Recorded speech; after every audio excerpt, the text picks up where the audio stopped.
രക്ഷിച്ചവനേ, നീയല്ലാതെ എനിക്ക് ആരുമില്ല, നീയല്ലാതെ എനിക്ക് ആരുമില്ല.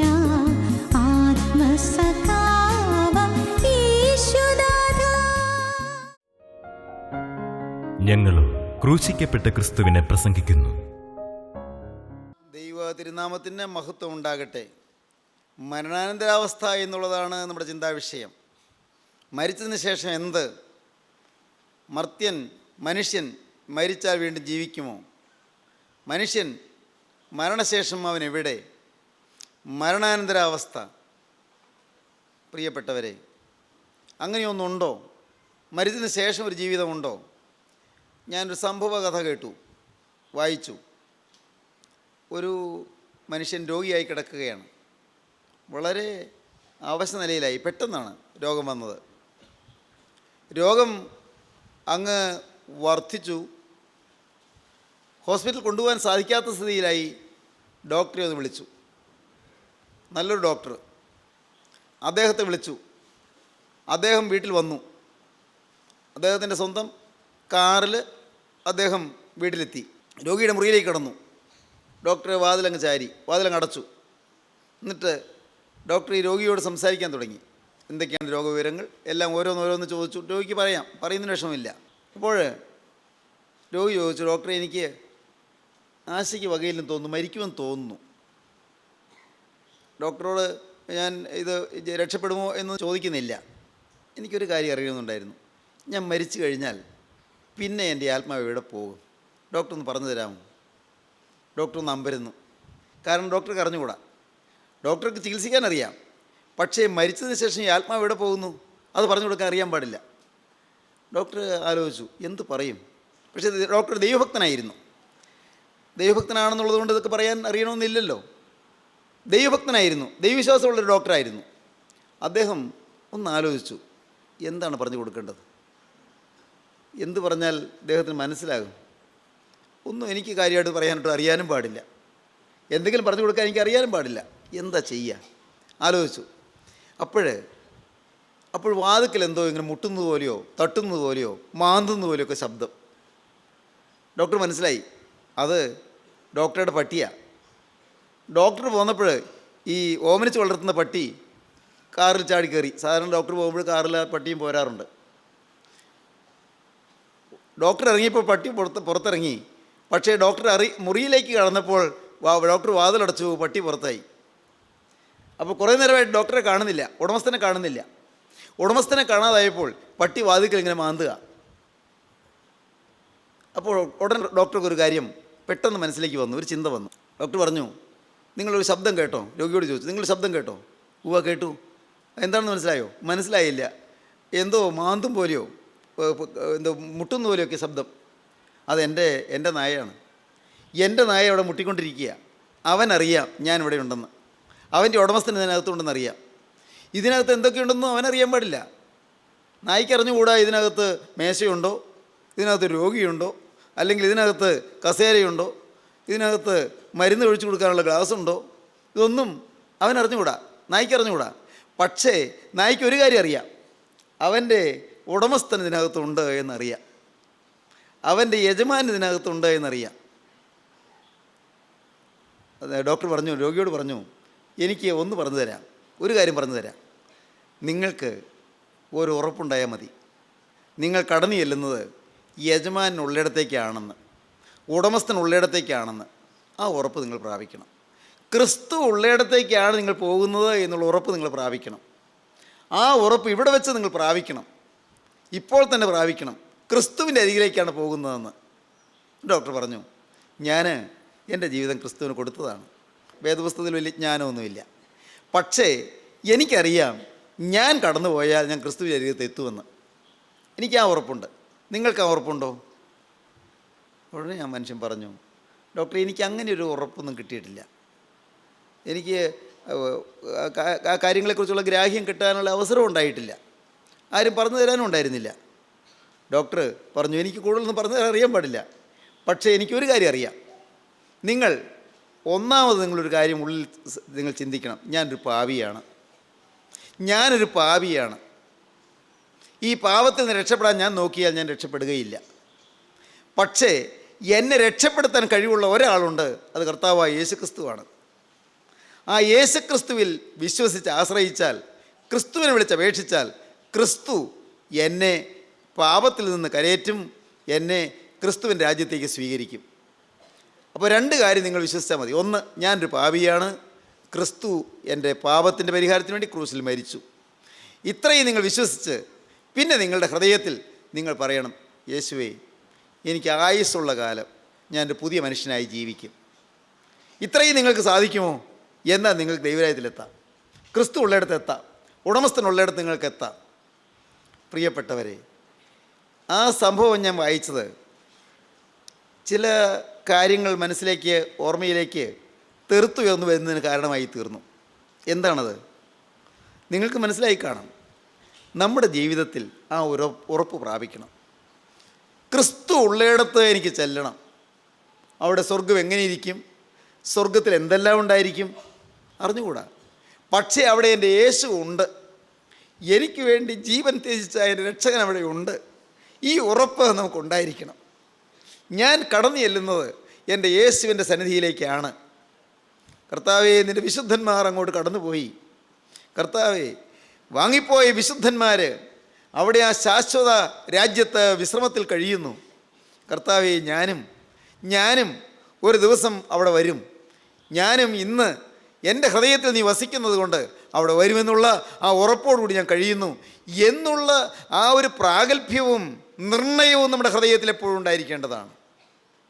അത് നമ്മുടെ ഹൃദയത്തിൽ ഉണ്ടെങ്കിൽ നാം ജയിച്ചു. വാസ്തവത്തിൽ ക്രിസ്തീയ ജീവിതം എന്നല്ല, ജീവിതം മുഴുവൻ ജയിച്ചു.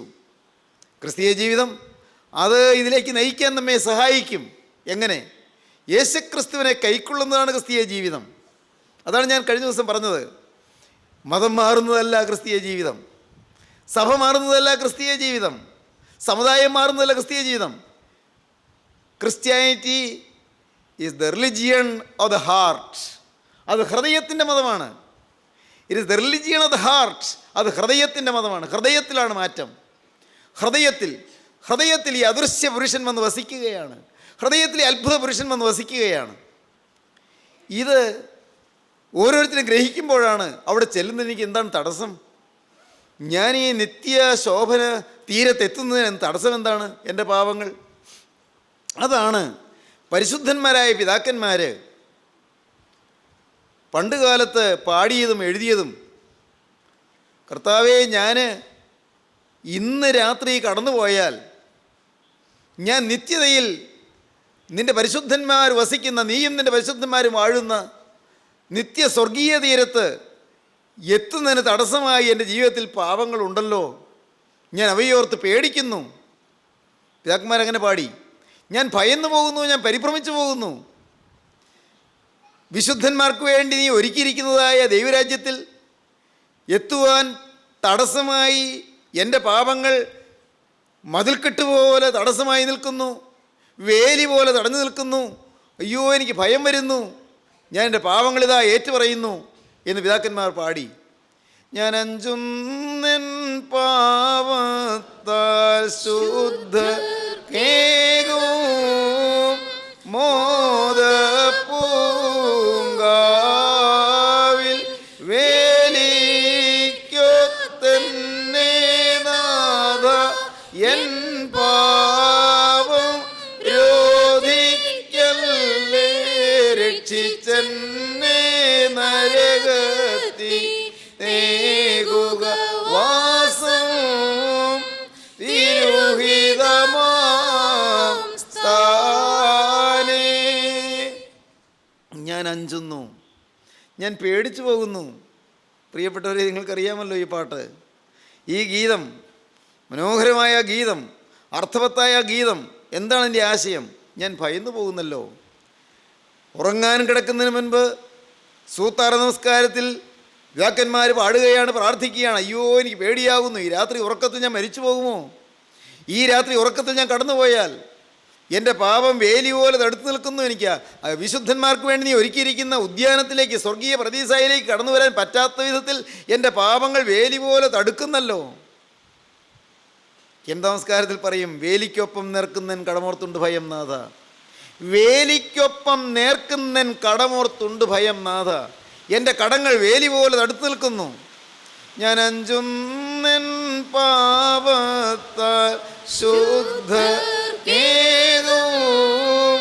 മോദപ്പൂങ്കാവിൽ വേലിക്കൊത്തന്നെ നാഥ എൻ പാപം രോധിക്കല്ലേ രക്ഷിച്ചെന്നെ നരകത്തി നേകുക വാസം തിരുഹിതമാം സ്ഥാനേ. സ്നേഹിതരെ, നാം എല്ലാവരോട് ചെല്ലേണ്ടതാണ്. ആ നിത്യതയെക്കുറിച്ച് അറിയാവുന്നതുകൊണ്ടാണ് പേപ്പട്ടി വിഷത്തിന് അതിനുള്ള വാക്സിൻ കണ്ടുപിടിച്ച മഹാവലിയ ശാസ്ത്രജ്ഞനായിരുന്ന ലൂയി പാസ്ചർ അദ്ദേഹം ഒരു അവസരത്തിൽ പറഞ്ഞതോ ഏങ്ങലടിച്ചുകൊണ്ടാണ്, വിതുമ്പിക്കൊണ്ടാണ്. കാരണം അദ്ദേഹത്തിൻ്റെ മോള് മരിച്ചുപോയി. ലൂയി പാസ്ചറുടെ മോള് ഓമന കുഞ്ഞ് മരിച്ചപ്പോൾ അദ്ദേഹം പറഞ്ഞ വാക്കുകൾ കേൾക്കൂ. ശാസ്ത്രീയമായി തെളിയിച്ചിട്ടുള്ള സത്യങ്ങൾ മാത്രമാണ് എനിക്ക് പരിചയമുള്ളത്. എന്നാൽ ഇപ്പോഴാകട്ടെ ഞാൻ വിശ്വസിക്കാൻ ആഗ്രഹിക്കുന്നതും വിശ്വസിക്കുകയല്ലാതെ ഗത്യന്തരമില്ലാത്തതുമായൊരു കാര്യം ഞാനിപ്പോൾ വിശ്വസിക്കുകയാണ്. വിശ്വസിക്കാൻ ആഗ്രഹിക്കുന്നതും വിശ്വസിക്കുകയല്ലാതെ ഗത്യന്തരമില്ലാത്തതുമായ ഒരു കാര്യം വിശ്വസിക്കുകയാണ്. എൻ്റെ കുഞ്ഞിനെ വേറെ ലോകത്തിൽ വെച്ച് കാണാമെന്ന് ഞാൻ ആശിക്കുന്നു. ലൂയി പാസ്റ്റർ പറഞ്ഞതാണ്. എൻ്റെ കുഞ്ഞിനെ വേറെ ലോകത്തിൽ വെച്ച് കാണാമെന്ന് ഞാൻ ആശിക്കുന്നു. ഇംഗ്ലണ്ടിൽ ക്വീൻ മേരിയുടെ മർദ്ദനകാലത്ത് ആർച്ച് ബിഷപ്പ് ക്രാൻമറുടെ ചാപ്ലെയിനും ഹാർട്ട്ലി ഇടവയുടെ റെക്ടറുമായിരുന്ന റോളൻ ടെയ്ലർ ഹാർട്ട്ലെ ചന്തയിൽ വെന്തെരിഞ്ഞാണ് മരിച്ചത്. വെന്തെരിഞ്ഞ് മരിച്ചു. അദ്ദേഹം രക്തസാക്ഷിയെപ്പോലെ മരിക്കാനായിട്ട് അദ്ദേഹം പോകുന്നത് ഒരു കുന്നിൻ മുകളിൽ നിന്ന് താഴോട്ടിറങ്ങിച്ചെന്ന് വധസ്ഥലത്തേക്ക് പോവുകയാണ്. അദ്ദേഹം ഇങ്ങനെ പറഞ്ഞു, താഴ്വരയിലെ കൊലക്കളം നോക്കിക്കൊണ്ട് ആ കുന്നിൻ മുകളിൽ നിന്നുകൊണ്ട് കൂടെയുള്ള പടയാളികളോട് അദ്ദേഹം പറഞ്ഞു, ഇനിയും 2 മൈൽ കൂടി നടന്നാൽ മതി എനിക്ക് എൻ്റെ ഭവനത്തിലെത്താൻ. എനിക്ക് 2 മൈലും കൂടി നടന്നാൽ മതി എൻ്റെ ഭവനത്തിലെത്താൻ. എന്താണ് അങ്ങനെ പറയാൻ കാരണം? നിത്യനായ രാജാധിരാജൻ്റെ കൊട്ടാരത്തിലെത്തുമെന്നുള്ള ആ ഉറപ്പ് അദ്ദേഹത്തെ ഭരിച്ചിരുന്നു. പ്രിയപ്പെട്ടവരെ, 2ാം ലോകമഹായുദ്ധകാലത്ത് ഹിറ്റ്ലറുടെ നാസി ഭരണത്തിനെതിരായി ശക്തമായി പറയുകയും ശക്തമായി പ്രതികരിക്കുകയും ചെയ്ത ബോൺഹോഫർ എന്ന് പറയുന്ന ഭക്തനായ ദൈവദാസൻ പടയാളികൾ അദ്ദേഹത്തെ കൊല്ലുവാൻ കൂട്ടിക്കൊണ്ട് പോവുകയാണ്. ജയിലിൽ നിന്ന് അദ്ദേഹത്തെ കൊല്ലുവാനാണ് കൊണ്ടുപോകുന്നത്.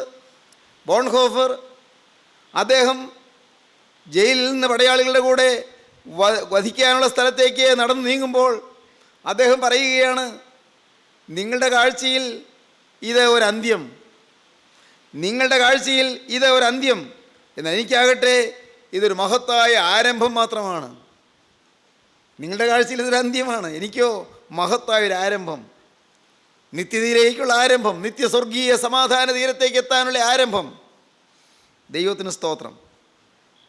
എന്നാൽ പ്രിയപ്പെട്ടവരെ, പഴയകാലത്തെ ചരിത്രകാരനായ ലൂസിയൻ നീറോ ചക്രവർത്തിയുടെ കാലത്തെ പീഡകളെക്കുറിച്ചെല്ലാം വിവരിക്കുമ്പോൾ അദ്ദേഹം ദൈവവിശ്വാസിയൊന്നും ആയിരുന്നില്ല, മരണാനന്തരാവസ്ഥയിൽ വിശ്വാസമുള്ള ആളായിരുന്നില്ല. അദ്ദേഹം എഴുതി, ഹതഭാഗ്യരായ ക്രിസ്ത്യാനികൾ മരിച്ചാലും നിത്യമായി ജീവിക്കുമെന്നുള്ള മിഥ്യാസങ്കല്പത്തിന് സ്വയം വിധേയരാക്കിയതിനാലാണ് ഇങ്ങനെ മരിക്കാൻ തയ്യാറാകുന്നത്. ഈ മണ്ടന്മാർ മരിച്ചു കഴിഞ്ഞാൽ പിന്നെ ജീവിക്കും എന്നൊക്കെയുള്ള ധാരണ വെച്ചുകൊണ്ട് ഇവർ മരിക്കാൻ തയ്യാറാകുകയാണെന്ന് അന്നത്തെ ലൂസിയൻ, അന്നത്തെ ഹിസ്റ്റോറിയൻ, ചരിത്രകാരൻ എഴുതി. പ്രിയപ്പെട്ടവരെ, എതിർക്കുന്നതും ഇതുപോലെ എതിരായി ചിന്തകൾ പുലർത്തുന്നതുമായ ആളുകൾ ധാരാളം ഉണ്ടായിട്ടുണ്ട്. പക്ഷേ ഒരു പരമസത്യം, മരണത്തിന് ശേഷം ഒരനന്തമായ നിത്യത, അത് ഒന്നുകിൽ സ്വർഗം അല്ലെങ്കിൽ നരകം എന്നുള്ളതാണ്.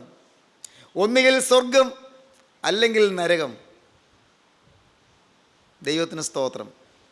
സ്വർഗത്തിലെത്തുവാനാണ് നമ്മെ ദൈവം വിളിക്കുന്നത്. തീരാത്ത കാലം കർത്താവായ യേശു ക്രിസ്തു വാഴുന്ന സ്വർഗത്തിൽ, പരിശുദ്ധന്മാർ വാഴുന്ന സ്വർഗത്തിൽ നാമും എത്തിച്ചേരണമെന്നുള്ളതാണ് നമ്മുടെ കർത്താവ് നമ്മെക്കുറിച്ചുള്ള ആശ, നമ്മെക്കുറിച്ചുള്ള ആഗ്രഹം. പ്രിയപ്പെട്ടവരെ, നിങ്ങൾക്കിനിയും കേൾക്കാം, ഞാൻ പറഞ്ഞു തരാം. സ്റ്റാലിൻ എന്ന് പറയുന്ന ഭരണകർത്താവിനെ കുറിച്ച് നിങ്ങൾ കേട്ട് കാണും. ജോസഫ് സ്റ്റാലിൻ, കിരാത ഹൃദയമുള്ള, കാട്ടാള മനസ്സുള്ള, നിഷ്ഠൂര ഹൃദയമുള്ള ജോസഫ് സ്റ്റാലിൻ മരണനേരത്ത് കാണിച്ച വലിയ ഭീകരമായ അനുഭവങ്ങൾ, ആക്രോശങ്ങൾ, അപ്പോൾ ഉണ്ടായ അദ്ദേഹത്തിൻ്റെ വിരളി പൂണ്ടുള്ളതായ വാക്കുകൾ എല്ലാം അദ്ദേഹത്തിൻ്റെ മകൾ സ്വെറ്റ്ലാന സ്റ്റാലിൻ എഴുതി വച്ചിട്ടുണ്ട്.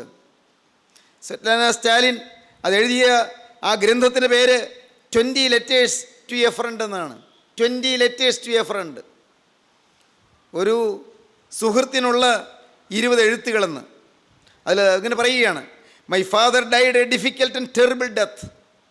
എൻ്റെ അപ്പൻ വളരെ പ്രയാസപൂർണവും വളരെ ഭയങ്കരവുമായ ഭയജനകവുമായ ഒരു മരണമാണ് വരിച്ചത്. The death agony was horrible. മരണത്തിൻ്റെ ഭയാനകമായ വേദന ഹൊറിബിളായിരുന്നു. അത് ഭയങ്കരമായിരുന്നു, അത് അസഹ്യമായിരുന്നു, അത് ചിന്തിക്കാൻ വയ്യാത്ത വിധത്തിൽ ഭയാനകമായിരുന്നു, ഹൊറിബിളായിരുന്നു. He literally choke to death as we were watching. ഞങ്ങൾ നോക്കിക്കൊണ്ടിരിക്കുമ്പോൾ അദ്ദേഹം മരിക്കാനിങ്ങനെ ശ്വാസം വലിച്ചുകൊണ്ടിരുന്നത് ഞങ്ങൾ കണ്ടു, ശ്വാസം മുട്ടൽ. ഹി ലിറ്ററലി, അക്ഷരികമായി, choke to death as we were watching. At what seemed like the last moment he suddenly opened his eyes. അവസാന നിമിഷങ്ങളോട് അടുക്കുന്നു തോന്നി. പെട്ടെന്ന് അദ്ദേഹം കണ്ണ് നല്ലപോലെ തുറന്നു. It was a terrible glance insane. അത് ഭ്രാന്ത് പിടിച്ചതുപോലത്തെ ഒരു നോട്ടമായിരുന്നു, ഭയങ്കരമായൊരു നോട്ടം, ഒരു ഭ്രാന്തൻ്റെ ഭയാനകമായ നോട്ടം പോലെയായിരുന്നു. It was a terrible glance insane or perhaps angry and full of fear of death. ഭയങ്കരമായ കോപം മുഖത്ത് സ്ഫുരിച്ചു.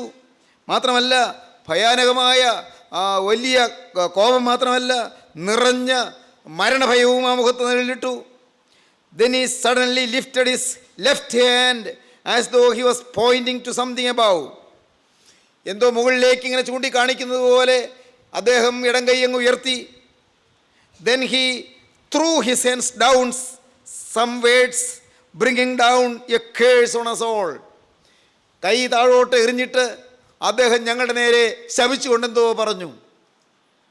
പ്രിയപ്പെട്ടവരെ, അവസാന നിമിഷങ്ങൾ ഭയങ്കരമായിരുന്നു. അവസാന നിമിഷങ്ങൾ പേടിപ്പെടുത്തുന്നവയായിരുന്നു. അവസാന നിമിഷങ്ങൾ ഭയ ആശങ്കകൾ നിറഞ്ഞതായിരുന്നു. വെപ്രാളപ്പെട്ടുകൊണ്ട് ആക്രോശിക്കുകയും ഞരങ്ങുകയും മൂളുകയും ഉച്ചത്തിൽ അട്ടഹസിക്കുകയും ഗർജിക്കുകയും എല്ലാം ചെയ്തുകൊണ്ടിരുന്നു. പ്രിയപ്പെട്ടവരെ, നിഷ്ഠൂരനായ സ്റ്റാലിൻ മരിക്കുന്ന നേരത്ത് ആ ഭയങ്കരമായ രംഗം കണ്ട മോള് അതിനെ വിവരിക്കുന്നത് ആണ് ഈ പുസ്തകത്തിൽ 20 letters to a friend എന്ന് പറയുന്ന പുസ്തകത്തിൽ രേഖപ്പെടുത്തി വച്ചിരിക്കുന്നത്. മരണനേരം ശാന്തമാകണമെങ്കിൽ, മരണനേരം പുഞ്ചിരിയോടെ നേരിടണമെങ്കിൽ യേശു ക്രിസ്തു നമ്മുടെ ഹൃദയത്തിലുണ്ടായിരിക്കണം. മരിക്കുന്ന സമയത്ത് നമുക്ക് സമാധാനത്തോടെ കടന്നു പോകണമെങ്കിൽ, പ്രിയപ്പെട്ടവരെ, ഇവിടെ എന്ത് നേടിയെന്നുള്ളതല്ല, ഇവിടെ എന്തുമാത്രം സ്വത്തുണ്ടെന്നുള്ളതല്ല, എത്ര ഉയർന്ന ഡിഗ്രികൾ കരസ്ഥമാക്കി എന്നുള്ളതല്ല, നമ്മുടെ ജീവിതത്തിൽ നിത്യസ്വത്തായ ക്രിസ്തു നമ്മുടെ ഹൃദയത്തിലുണ്ടായിരിക്കണം. യേശു ക്രിസ്തു ഹൃദയത്തിലുണ്ടെങ്കിൽ, സ്നേഹിതരെ, അതിൽ പരം ഭാഗ്യം മറ്റെന്തുണ്ട്? ആ യേശു പോയ വഴിയിലൂടെ പോകാൻ, ആ കുരിശിൻ്റെ പാതയിലൂടെ പോകാൻ, യേശുവിൻ്റെ കാലടിപ്പാടുകളെ പിന്തുടർന്നുകൊണ്ട് പോകാൻ നിങ്ങൾക്ക് താല്പര്യമുണ്ടോ? എങ്കിൽ നിങ്ങൾക്ക് യേശുവിനോടൊരു വാക്ക് പറയാം, കർത്താവേ, നിത്യശുഭതയിലെത്തുവാൻ, നിത്യസ്വർഗരാജ്യത്തിലെത്തുവാൻ, എൻ്റെ ആത്മാവ് നിത്യ സൗഭാഗ്യത്തിലെത്തുവാൻ, അതിനായിട്ട് എൻ്റെ പാപക്കറകൾ കഴുകണമേ എന്ന്. പാപങ്ങളെല്ലാം കഴുകപ്പെടുന്ന മഹാഭാഗ്യമാണ്. പാപക്കറകളെല്ലാം മോഹിക്കപ്പെടുന്ന മഹാഭാഗ്യമാണ്. ജീവിതവസ്ത്രം അലക്കുന്നത് മഹാഭാഗ്യമാണ്. വേദപുസ്തകത്തിൻ്റെ ഒടുവിലത്തെ പുസ്തകത്തിൽ, വെളിപ്പാട് പുസ്തകത്തിൽ ഒടുവിലത്തെ അധ്യായത്തിൽ, 22-ാം അധ്യായത്തിൽ ഇങ്ങനെ പറയും. 10-ാം വാക്യം മുതൽ വായിക്കുമ്പോൾ കാണാം, നീതിമാൻ ഇനിയും നീതി ചെയ്യട്ടെ, അനീതി ചെയ്യുന്നവൻ ഇനിയും അഴുക്കാടട്ടെ. അനീതി ചെയ്യുന്നവൻ ഇനിയും അനീതി ചെയ്യട്ടെ, നീതിമാൻ ഇനിയും നീതി ചെയ്യട്ടെ, അഴുക്കുള്ളവൻ ഇനിയും അഴുക്കാടട്ടെ, നീതിമാൻ ഇനിയും നീതി ചെയ്യട്ടെ, വിശുദ്ധൻ ഇനിയും തന്നെ വിശുദ്ധീകരിക്കട്ടെ.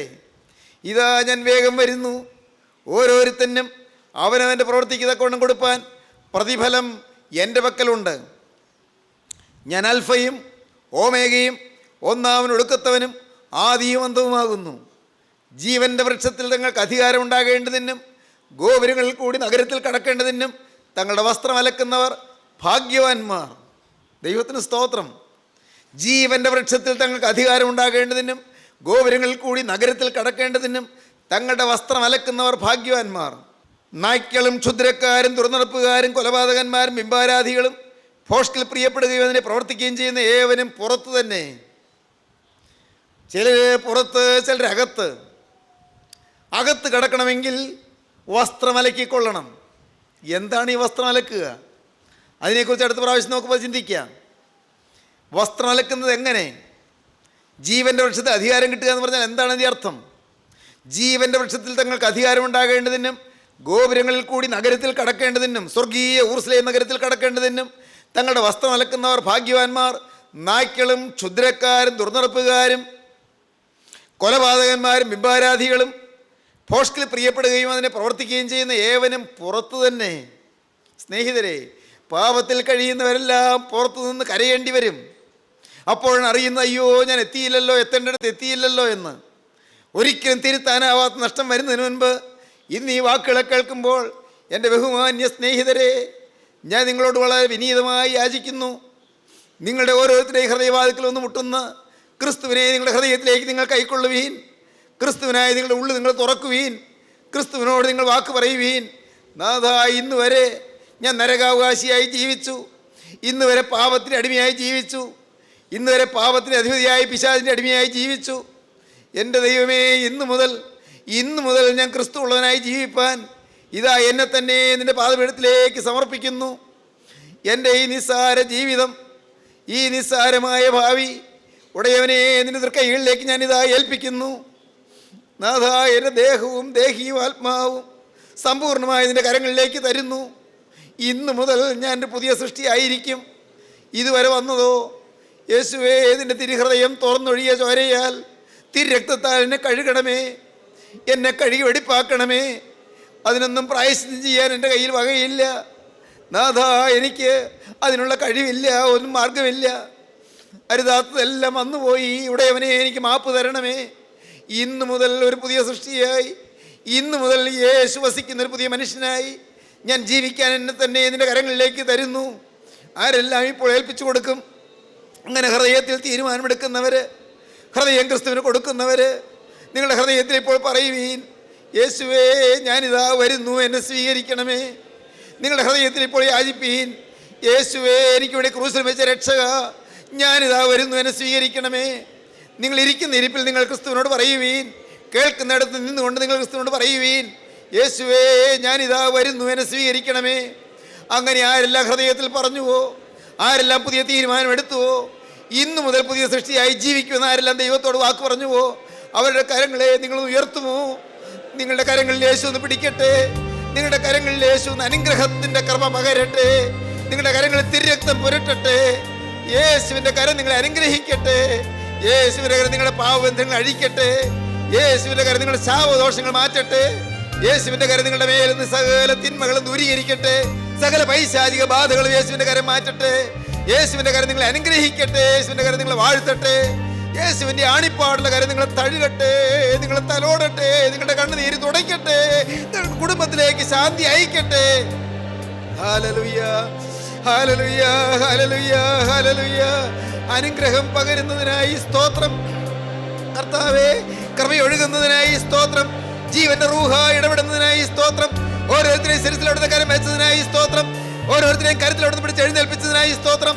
എല്ലാവരെയും അനുഗ്രഹിച്ചതിനായി സ്തോത്രം. മഹത്വം രക്ഷകൻ മാത്രം എടുക്കണമേ. യേശുവിൻ നാമത്തിൽ തന്നെ.